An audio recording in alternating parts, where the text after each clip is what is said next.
Galerinha, olha só. Continuando aqui. Sem estresse, sem estresse. Ó, continuando. Nada. Eu fiz o seguinte, ó. Produzi 5 lentes convergentes, tá vendo? Denominei foco e ponto principal, imagem e objeto. Aí cansei, deixei de dar os nomes, mas os nomes continuam iguais. E seria legal a gente conseguir, usando os raios estudados anteriormente, conseguir fazer a representação gráfica da imagem de um objeto que fosse colocado diante dessa lente. Como eu estou considerando que a luz está indo da esquerda para a direita, eu primeiramente vou estudar o caso de um objeto estar à esquerda do ponto de principal objeto. Nesse caso, o raio que chega paralelo sai pelo foco, e o raio que atinge o centro óptico sai com o mesmo ângulo, né, que significa passar reto. Concorda comigo?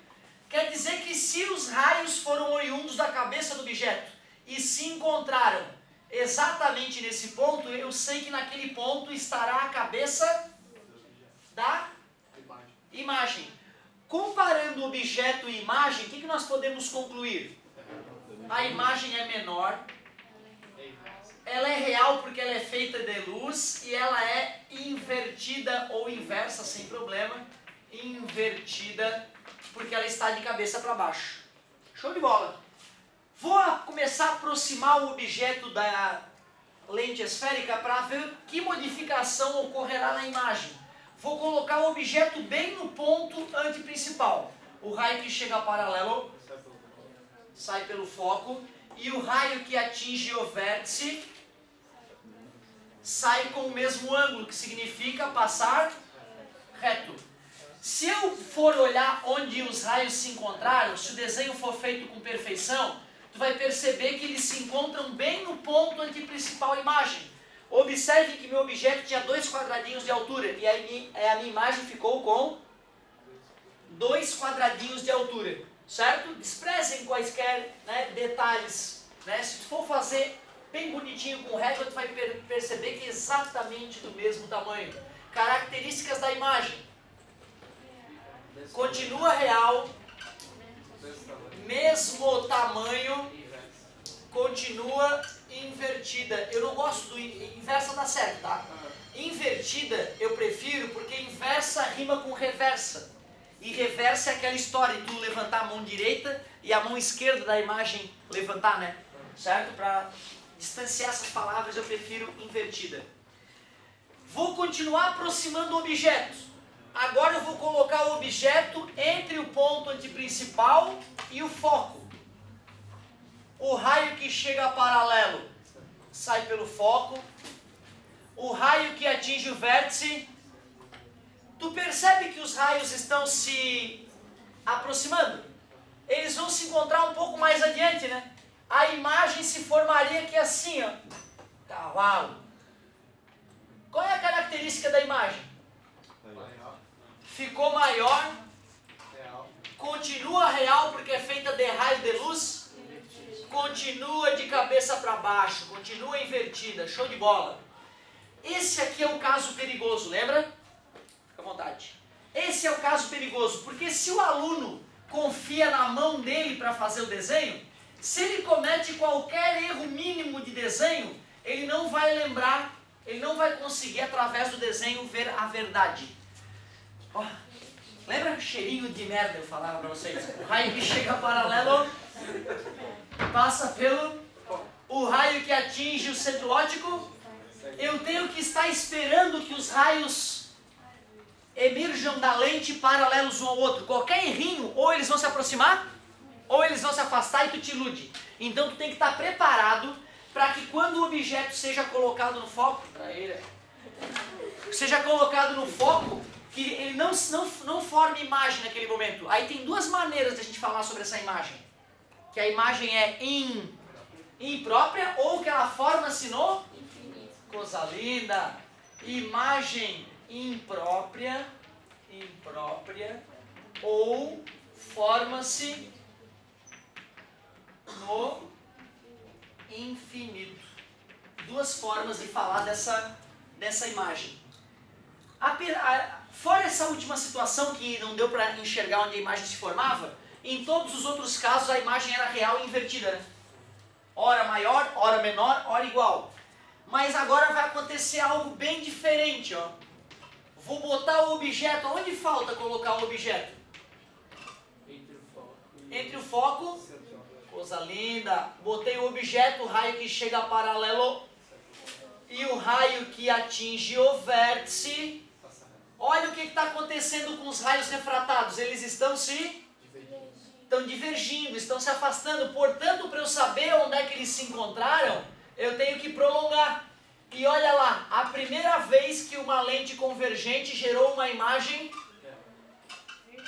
feita de prolongamento, né?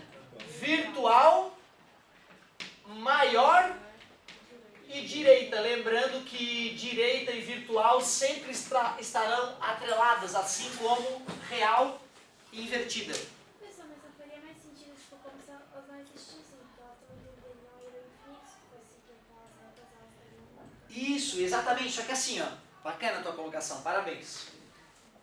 Quando eu olho para a lente nessa situação, essa luz, esses dois raios não vão penetrar nas minhas meninas dos olhos porque ela é pequenininha, né? E esses raios divergiram demais. Mas entre esses raios existem infinitos outros que estão atravessando a lente e vindo para cá. Todos eles, quando prolongados, vão dar exatamente naquele mesmo ponto. Como essa luz entra no meu olho, o meu cérebro entende que a luz anda. Por isso que o meu cérebro alucina e acha que a luz está vindo lá de fora. Sacou? Mas eu concordo contigo, se a gente continuar com esses raios, nós não veríamos a imagem se formando. Por isso que eu tenho o artifício de prolongar, para ver aonde é que a pessoa acharia que a imagem está. Nesse caso não adianta, porque mesmo que eu prolongue, como as retas são paralelas, o prolongamento continua paralelo. Resumindo, quando os raios convergem, eu desenho eles até eles se encostar, para saber onde é que está a imagem. Quando os raios divergem, como eu não adianta prolongar eles para frente, eu prolongo eles para trás, para saber de onde é que é a suposta origem da luz. Boa pergunta. Se tu quisesse usar uma lente de aumento, uma lupa, no teu dia a dia, e em qual situação tu acha que seria interessante usar? Ou o terceiro, tudo bem. Só que o detalhe é que se tu estiver olhando um objeto, por exemplo, tá lendo um livro, e quer usar uma lupa, aí tem uma bula de remédio, aí tem aquelas letrinhas minúsculas. Aí para tu não ficar sofrendo ali, tu pega uma lupa. O ruim é que tu vai ter que virar a bula de cabeça para baixo para poder ler, né? Concorda comigo? Isso pode ser desagradável se tu estiver, por exemplo, tirando um espinho de alguém, né? Porque aí quando tu for pegar a pinça para ir lá no espinho e tirar, tu vai ficar com dificuldade de mexer a tua mão na lupa, porque tu vai mexer a mão para baixo, aí a imagem vai para cima, tu vai te perder. Mas é um... eu estou considerando nessa situação, né? Mas aí é que tá. Por que tu tá falando isso? Que tá muito longe. Qual é a outra opção? Ou seja, se eu aproximar um pouco mais, eu continuo ampliando, que é o objetivo da lupa, né? E o objeto fica de cabeça para cima. Então o melhor, se tu quiser usar uma lupa, o ideal é a última situação. A lente tem que ser convergente e o objeto deve ser colocado próximo da lupa. Por isso que a lupa tu aproxima ela do objeto que tu quer ver. A lupa não vai funcionar como lupa se tu afasta ela muito do objeto. Perfeita análise. Claro que para um telescópio refrator, um telescópio que usa a refração da luz para ampliar, aí sim, né, eu concordo que não teria problema eu ver uma estrela de cabeça para baixo ou a lua de cabeça para baixo, né? Eu não vou, a lua está de cabeça para baixo, agora eu não estou conseguindo ver direito. Não tem problema, a lua redondinha do jeito que é, simétrica do jeito que é. Então eu concordo que um telescópio refrator, ele pode ter uma lente nessa situação. Tem um comentáriozinho a mais? Faltou estudar o único caso da lente divergente. Vocês lembram qual é a característica da imagem formada por um espelho convexo? Vimédio. O que significa vimédio? Virtual, menor e direita. Lembrando que se a luz vai da esquerda para a direita, esse é o foco imagem, esse é o ponto, esse é o foco imagem, ponto de principal imagem, foco objeto, ponto de principal objeto. Não importa onde eu vou colocar o meu objeto, minha mãe mandou aqui. Em qualquer lugar que tu coloque ele, o raio que chega paralelo, mas cuidado, hein, sai pelo foco imagem, não se esqueçam que é uma lente divergente, não vai no cacuete botar o raio aproximando que errou. E o raio que atinge o centro óptico? Isso, que significa passar reto. Como os raios refratados estão divergindo, eu prolongo. E ao prolongar, percebo que os prolongamentos se encontram naquele ponto. Olha que bonitinha. Características da imagem. Menor, virtual e direita. Quer dizer que lentes divergentes, assim como espelhos convexos, pouca gente erra, porque a galera decora aquela piadinha do VMED. Trata de entender o que é VMED, virtual, menor e direita, né? Eu gosto de comentar que é muito comum meu aluno decorar VMED e não entender o que é, e escreve virtual, média e direita. Não foi uma vez ou outra que me aconteceu várias vezes. Ah, a imagem não é nem grande nem pequena, ela é média. Não. Ou ela é maior, ou ela é menor, ou ela é do mesmo tamanho. Média não existe na classificação, beleza? Não, porque se o cara só decora, aí o cara vai lá e cria uma coisa que não existe, né? VMED. Virtual, menor e direita. Deixa eu ver o que está faltando ainda dessa aula.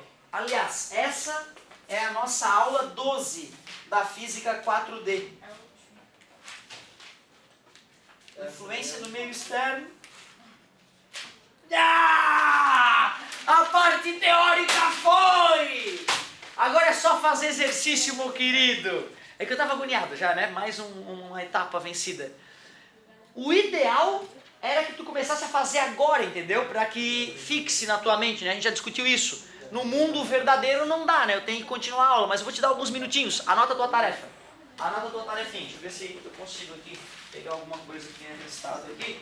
Ó, tua tarefinha. Página 18. Página 18. E página 19. Só duas. 18 e 19. Arrisca alguma coisa agora. Vou te deixar dar uma respiradinha. E aí eu só vou introduzir a Física 5A no finalzinho dessa nossa aula. Show, galera! Vamos que vamos! Não percam tempo. Vamos fazer uns exercícios aí. Empacou, chamou.